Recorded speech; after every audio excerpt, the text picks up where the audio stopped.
Hello, and welcome to Keep Calm for Moms, where we talk about what it means to parent the next generation with grace and ease.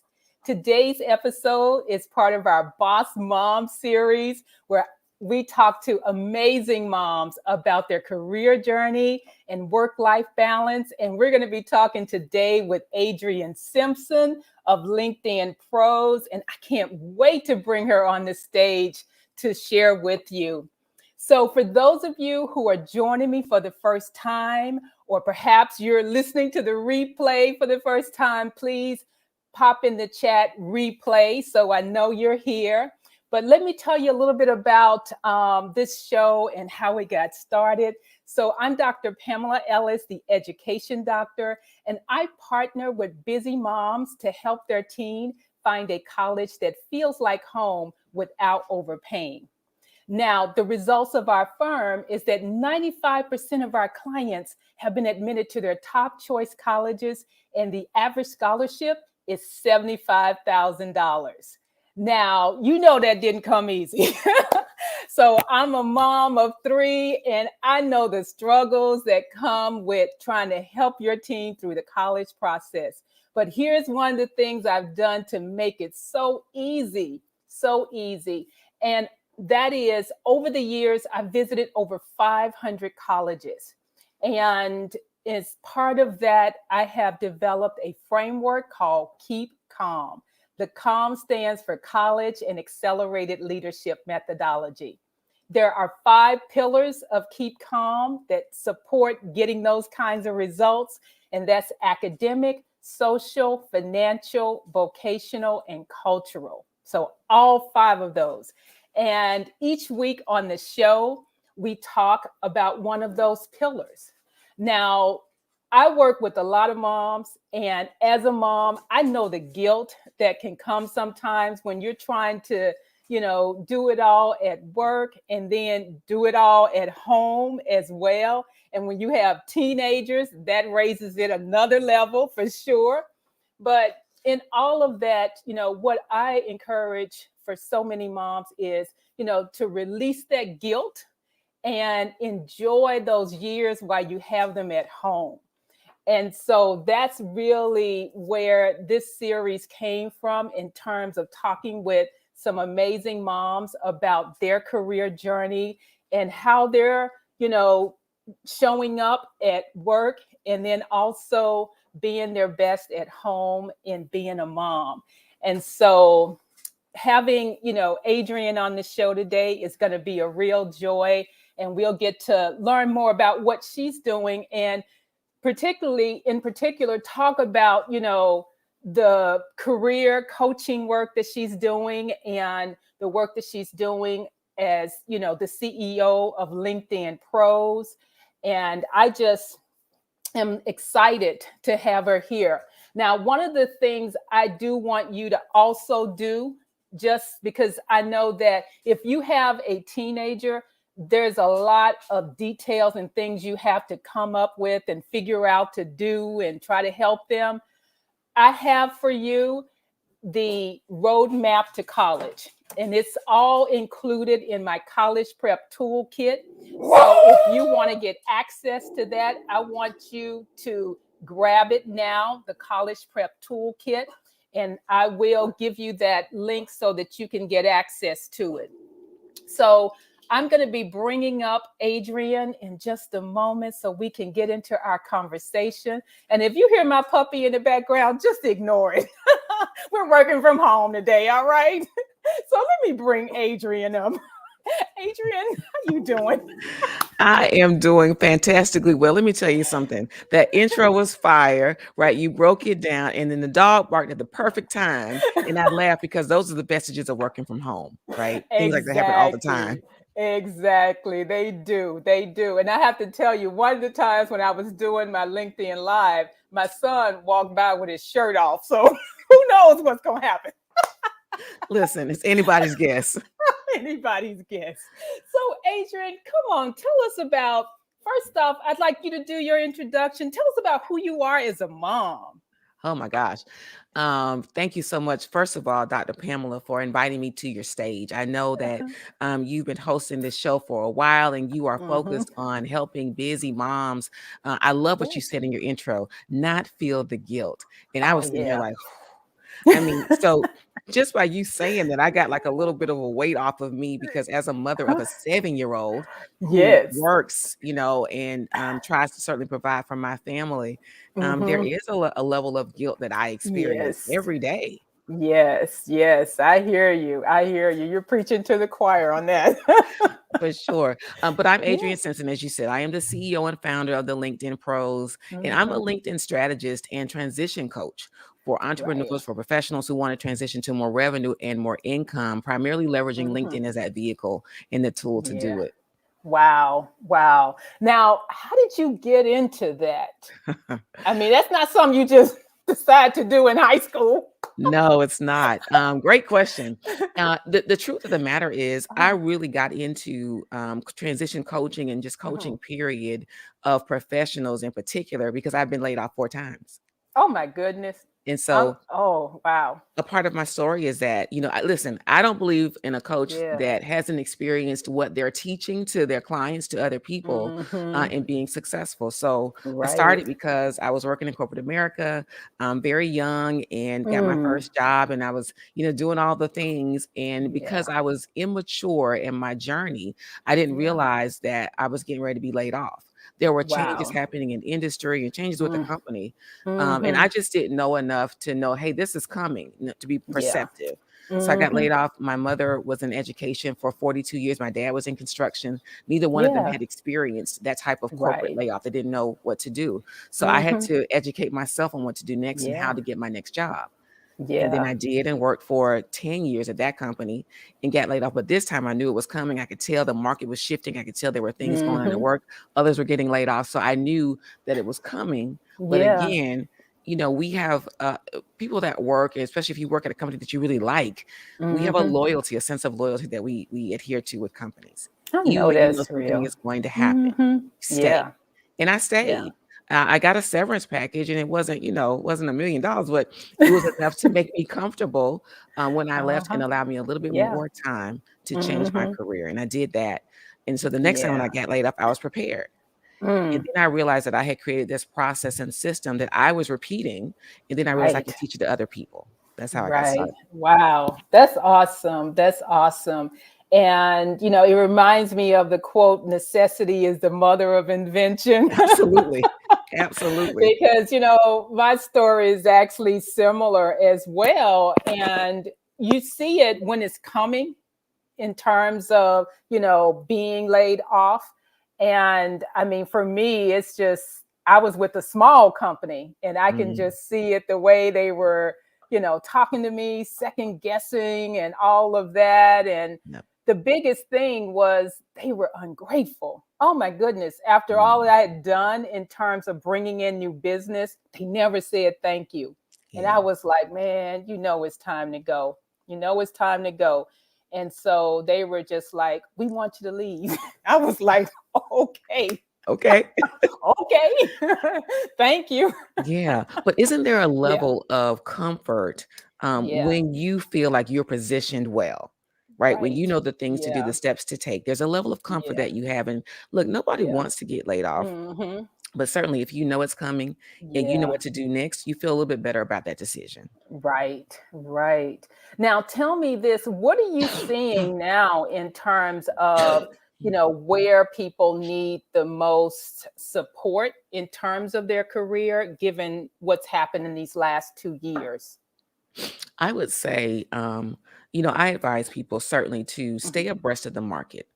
Yeah. Stay abreast of the market means really to understand the Mhm. industries that are looking for talent, Yeah. how you might take your skills and experience and make Mhm. that translatable to other industries, other companies, because Yeah. ideally, a lot of us are very comfortable in what we are doing. You get up, Mhm. you go to work if you work Yeah. in a location, or even if you work remotely, right? Yeah. You go to your office space, Mhm. right? And you Right. do your thing and you're there for 6, 7, 8 hours, and then you Yeah. move and go home. And if you were like me, prior to the pandemic, I had an Mhm. hour commute each way. Did you really? A Where were si you going? Listen, I Across I the live in street in Atlanta. I live in the metro area. I know. But I would drive an hour, and if it rained, oh my gosh, worse, much worse. Yeah. But Yeah. that was a regular course of business for me. And I will tell you Mhm. what, and I hope that Yeah. your viewers pay attention to this. Now is Yeah. the time though for us to realize what our value and worth is and to understand if Mhm. that's even necessary. Before Yeah. that was expected, right? Yeah. But now Mhm. many people are thinking like, do I really need to Mhm. drive an hour each Yes. way to get to a Exactly. job that I could do Right. remotely? Right. And just thinking about, all the time that takes off from other things that you Absolutely. may want to do, you know? And Absolutely. so, the question, that comes to mind for me as well, Adrian, is the fact that you went from working in corporate to being an entrepreneur, and the hours of an entrepreneur are sometimes far greater than those who are working in corporate, because you can just leave your job in the office, so to speak. And so, with being an entrepreneur now, how do you manage that and then having a 7-year old? You know what? All the pangs of guilt are rising up in me right now because I'll be transparent with you and your Yeah, audience. yeah. Managing it is challenging, right? No, I Hmm. don't work a 9 to 5 Yeah, in terms of 8 hours. I do not. I yeah. rarely turn off. And so Uh-huh. now, though, my husband and I are talking about that balance. Like he works a lot Yeah. as well. And Hmm. so we do have a Yeah. 7-year-old who commands our attention. And I'll tell Yes. you, I was convicted one day because my daughter was, playing and Hmm. role playing and mommy, look, and she Yeah. was playing like she was me and she was typing. Oh my goodness. That Yeah. caught me in the gut. And Yeah. so I'm very conscious about carving out time for her. When she gets home, I am off. I am off. Now I may go back later on, after she goes to bed. But when she walks in the door, when she comes to greet me and I greet her, then I'm off. My husband picks her up from school and brings her home, then I am off. At least for that Yeah. segment of time. I rarely take appointments that are not pre-scheduled during the time that she's Hmm. home. So I just make sure that Right. I devote that time to her. The weekend is primarily Hmm. for my family. I Yeah. might do some little things, but a, Uh-huh. a focus on work, I have to limit.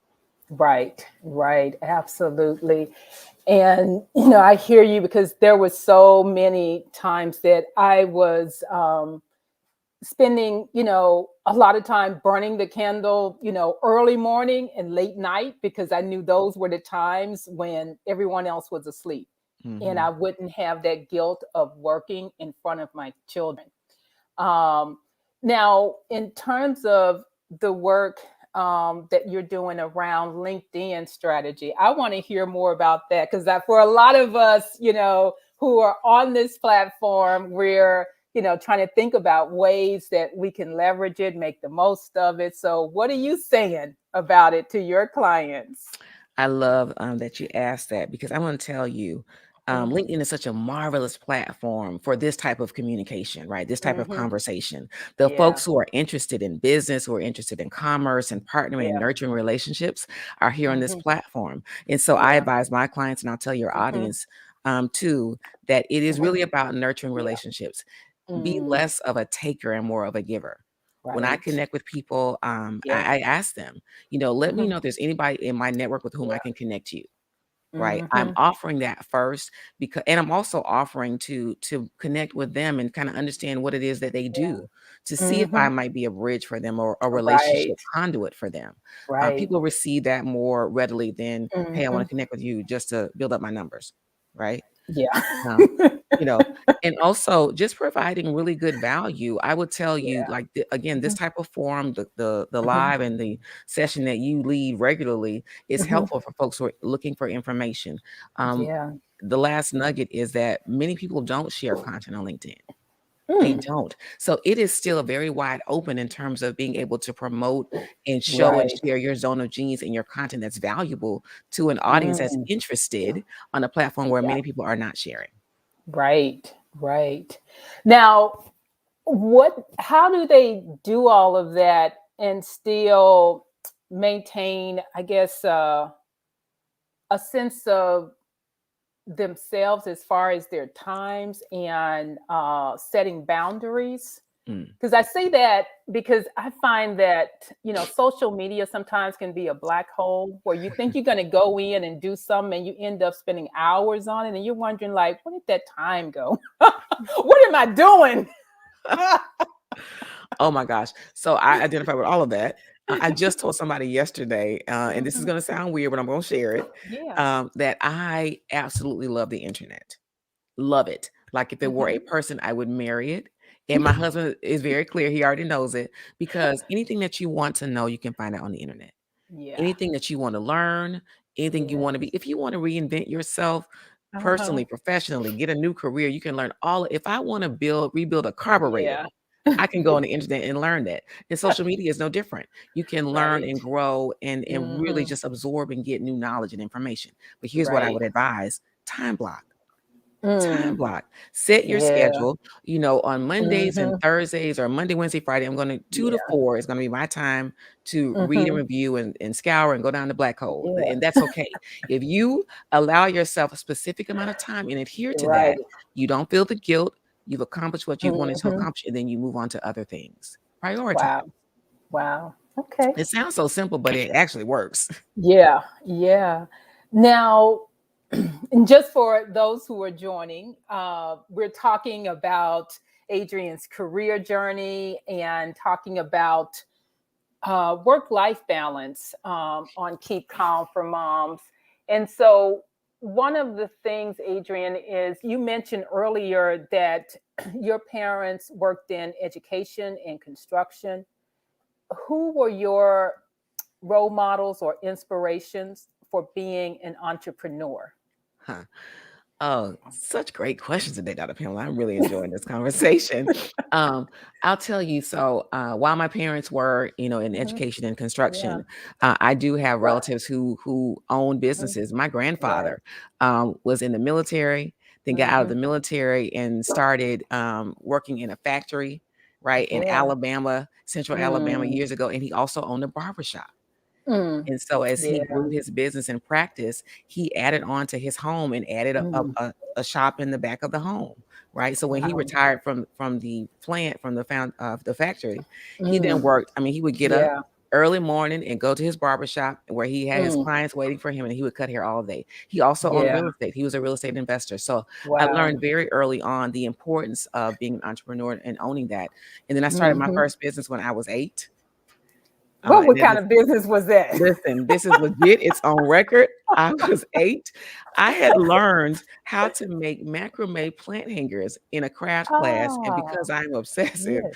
I learned the craft and studied, and then Mm. I would, create these long plant hangers, 6 foot, 8 foot.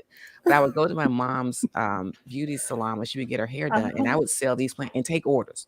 Yeah. Listen, Wow. and deliver and fulfillment, Mhm. but I got burnt out because I was taking so many orders and it was only me. I Yeah. didn't know how to scale Uh-huh. at the time, and so I got burnt out, so I quit. But I'm telling you, it is on record that I Yeah. made this money at 8. Yeah. So I knew it Wow. was for me. Wow. And you know something? I remember those macrame plant See, hangers. my mom still has some. I'm like, "How old are Oh these?" my goodness. Does she have a fern as well? She does not. But listen, if she wants to sit an 8-foot, fern inside a plant hanger, she can do it. Now, what do you do around tell us a little bit about self-care and what that Mm. means to you and how do you make time for it? Oh, oh wow. So I'm not the best at making time for self-care, but I Mhm. am very cognizant that it's important. For me Mm. though, Yeah. self-care really means detaching, right? Hmm. Detaching from work, Yeah. really centering. I do some meditation, Mhm. and now I am carving out more time for me to read. I'm an avid reader. I'm a voracious Yeah. reader. I love it, and I haven't done it in a long Ah, time. So I know that's yeah. important to me. So I've got Mhm. to segment some time. Again, it goes back to time blocking for me. That's how I'm Mhm. able to introduce, the things that I need to do to really just keep my Mhm. mind calm and centered. And then I Yeah. also mentioned to my husband, I said, "You know what? I need for you to Mhm. to make, self-care for me a priority. I need at least once a quarter for Yeah. you to send me to the spa." And he said, "Okay." Listen, y'all that are listening, sometimes all you gotta do is ask. You have not because you ask not. You better speak up. That's awesome. That's awesome. So at least you know you'll have that time, right? Yes. Yeah. Now, shout out another mom who has supported you in your success. I think that, for many of us, our success isn't just on our own. For And sure. especially as an entrepreneur, we're not just always doing it by ourselves. So, who would you shout out? That's a great question. First I would shout out my mom, Gwendolyn Hmm. Curry. And my Yeah. mother, as I mentioned, she started out as a Uh-huh. teacher of American Yeah. history and social studies for 21 years. Wow. And then she transitioned to being Hmm. an assistant principal of a sixth grade center for another 21 Yeah. years. Yeah. But whatever I wanted to do, she was Hmm. always in my corner. If I told Yeah. my mother, I Hmm. wanted to study, or as a matter of fact, she was the one taking me to the craft store every Saturday to Yeah. fulfill these orders and, get my Uh-huh. yarn and my fabric. But Yeah. whatever I wanted to do, she was always supportive of me and still is today. Hmm. Still is Yeah. today. That's awesome. That's beautiful. And I'm just going to shout her out for being an educator all those Yes, years. yes, yes. Because I know she has changed a lot of lives. She has, and her focus was Yeah. not only on the students, the Hmm. children, making sure that they had their Yeah. education and that they were, toeing the line. My mother was known Uh-huh. as a disciplinarian, and I Yeah. laugh because what she did at school was Hmm. mild compared to what my sister and I got at home to make sure that we were adhering to what she Yeah. needed. But she also Yeah. focused on pouring into the people who were under her, Hmm. who were junior to her. She Yeah. mentored, she supported, she managed Yeah. folks and really helped to change a lot of lives. Wow, that's awesome. That's awesome. Now, one thing that certainly isn't lost on me is that you are a graduate of one of my favorite HBCUs, and that's FAMU. I Oh my love gosh, go Tallahassee. Rattlers. Go Yes, I Rattlers. love, love, love my school. FAMU, absolutely. Yeah. Tell us about the difference that made for you. Oh, wow. You know what? Let me tell you this point first. I did not Uh-huh. want to attend FAMU initially. And Really? when I tell people that, they are amazed because Hmm. I am a diehard Rattler. I mean, I love, Yes. love, love it to my core. I have Uh-huh. built and grown beautiful relationships and friendships over the Yeah. years. I didn't want to attend. I wanted to go to another HBCU, and I Hmm. was steadfast. And my best friend was going to the school. I Yeah. was headed there. I even Uh-huh. bought clothes there. I'm from Florida. The school's in the north, so I was ready. My mother said, Yeah. "Just apply to FAMU just to see." I said, "Why? I don't want to go there." Really? 'Cause I'm from Florida, so for me, that was a Uh-huh. state school, and all my friends Yeah. were going there. I wanna go somewhere Mhm. else. I wanna go away. I wanna be Right. close. She said, "Just Right. apply and see." Mhm. I said, "Fine, Yeah. I'll do it." And I applied, got accepted, full scholarship. Really? My mother said, "You know where you're going to school, right?" You already know. Dr. Pamela, when I tell you I cried, I mean, oh, I boohoo cried Oh, like somebody stole my heart. I cried. oh, And when I finished, my mother yeah. said, "Now dry your eyes and you still going." The Wow. first semester I went, I didn't like it. I did everything Mm. to fight against it. The second semester, I Yeah. realized I'm not going anywhere. Let me settle and enjoy. And when I tell you it was the best decision I ever made, Mm. the best decision. Wow. Wow. If I can add, you asked me what was the difference. Um, Mhm. for me, initially it felt like there was Yeah. not enough room for me to grow. I didn't Mm. know, right? And so Yeah. parents that have children that are Mhm. going away to school or thinking about school, um, Yeah. I'm not saying that they shouldn't be involved in the process, Mhm. but they don't know enough to make the final decision. I didn't know enough. I was an honor student. Right. I had opportunity from all Mhm. types of schools, near, Yeah. far, but I had focused. I had lasered in on this one school I Mhm. wanted to attend, and Yeah. now I could have attended. I got accepted, but at the time they Yeah. didn't have any scholarship money. This was a long time ago. They didn't have any money for me. Right. Mhm. But other schools did, several other schools did. Yeah. And Yeah. I really begrudgingly chose the school Mm. that changed my life. Wow. Wow. Wow. That's a great story. That's a great story.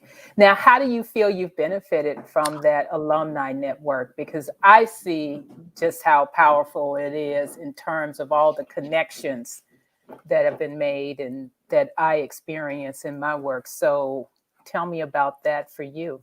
For sure. I'll say I haven't even really leveraged the network Mhm. for myself.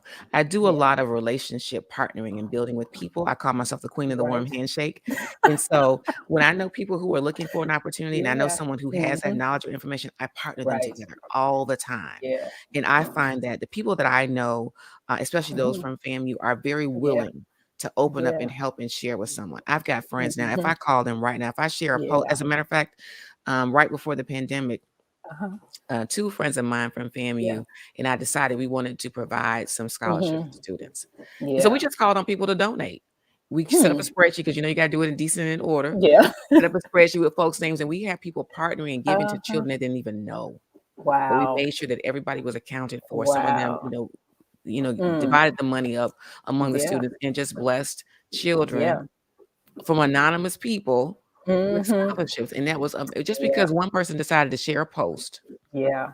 right? Because there are children sometimes that don't have those same Mhm. opportunities as others. So Yeah. I would say the benefits are the friendship, the relationship, the partnership. If I share Mhm. something right now and ask my Yeah. family to respond, they will do it. That's awesome. That's awesome. And I think that's been one of the silver linings out of everything that's happened through COVID, the racial unrest in the last couple of years, is the fact that the enrollment at HBCUs has increased. And I know for clients that I'm working with, a lot more students are looking at HBCUs than they did prior to COVID. And so that's been really wonderful to see. Really wonderful. Absolutely. Yeah. So, Adrian, it's already time for our rapid wisdom questions Oh wow. so I can get you out of here. So, the first question is tell us about a book you've read that's informed the way you see being a mom. Oh, Now, you were just talking about all the reading you've been doing. So, I come on know. now. I said I'm picking it That's back a, up. that's a low that's Oh my a goodness. low ball. Um, it's informed the way I mean it. So I'll lean back to what I was saying before. It's the 12 work week. 12, I'm sorry, 12 week work. It's on my The shirt. 12-week year. Thank you. Really? Yes, because it talks about time Oh, blocking and prioritizing. And so mm, because I'm reading through that book and I'm able to implement right. those principles, I can segment when I do my work and I can Mm, also provide and make sure that I have enough time to spend with my daughter and my family. Absolutely. wow. Wow. I've been keeping track of these different books, and I'm gonna compile something in terms of, all of the different resources that can support us as moms in, Absolutely. handling all of that.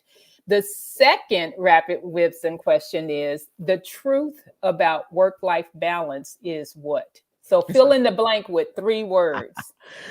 uh, uh, is an interesting fallacy.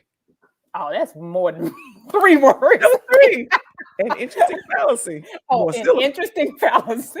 yes, yes, Okay, can you please clarify? absolutely. So listen, people talk about work-life balance, but there is no balance, right? Right. There's an adjustment. So there's an ebb and flow. Mhm. Sometimes you're more work, right? Sometimes you're Yeah. more life balance. And Yeah. it bounces, I think, between. Um, Yeah. I don't think there's ever 50-50. At least it's not for me. Yeah. But I do strive to make sure that neither Mhm. one is overtaking or overpowering the other. It's not gonna Yeah. be 90-10, Right. but it's really 50-50. Okay, that's good. That's good. Now, the third rapid wisdom question is if you could have a do-over as a mom, what would it be? Do-over. Yeah. Mm. Um, so here's a do-over. I would um convince my husband more to make our daughter stay in her bedroom earlier. So my daughter is a daddy's girl. She has him wrapped around her finger. If he's watching this, Uh-huh. he cannot deny it. She controls his movement. And when my daughter was younger, she has a separate bedroom. We had her in the Mhm. crib, and she would cry, Yeah. cry, cry, even when she was a baby. And he would Right. fly in there. He would fly in there. As a matter of fact, Mhm. secret fact, when I gave birth to my daughter, we had Uh-huh. it's called a bassinet where you could lean over. I had Yeah. surgery and lean Uh-huh. in, and so you'd have to stand up. My husband put it Right. on his side of the bed. And I said, "Well, what I can't get up it. Yeah. That's okay. I got her." So Uh-huh. from the beginning, she had it wrapped Right. around her finger, and she used to come into our bedroom at night a lot. And so I would Mhm. say, "Listen, she's got to stay in there, and so I'm going to do this because you Yeah. can't." And we would, struggle with Yeah. that. So she Yeah. eventually, slept in her room, but it Mhm. took a long time. So that's what I would do as a Yeah. doer. I would stand my ground a little bit firmer on that. Well, thank you. That's awesome, Adrian. It was so great having you. So Thank you great for having having me you. here. Thank you. Tell Thank you. our viewers how they can stay in touch with you. Oh, yes. Thank How you can so they much. connect with you? Absolutely. So I am at the LinkedIn Pros on all Mm, social media. On mm. LinkedIn, though, I am Adriane Simpson 1913 if you do a search. 1913. Oh, I think I know that year. A little bit something about that. I sure do. I I sure love it, do. Well, love it, that's love it. awesome. Well, thank you so much, Adrienne, for joining us today. I really do appreciate you. So, thank you all so much for joining me today on Keep Calm for Moms. And listen, if you are struggling with trying to figure out what you need to do around helping your teen navigate through high school, I want you to access now our college prep toolkit. This toolkit is going to save you hundreds of hours that you know you don't have to waste. So I look forward to seeing you next time on Keep Calm for Moms. Take care.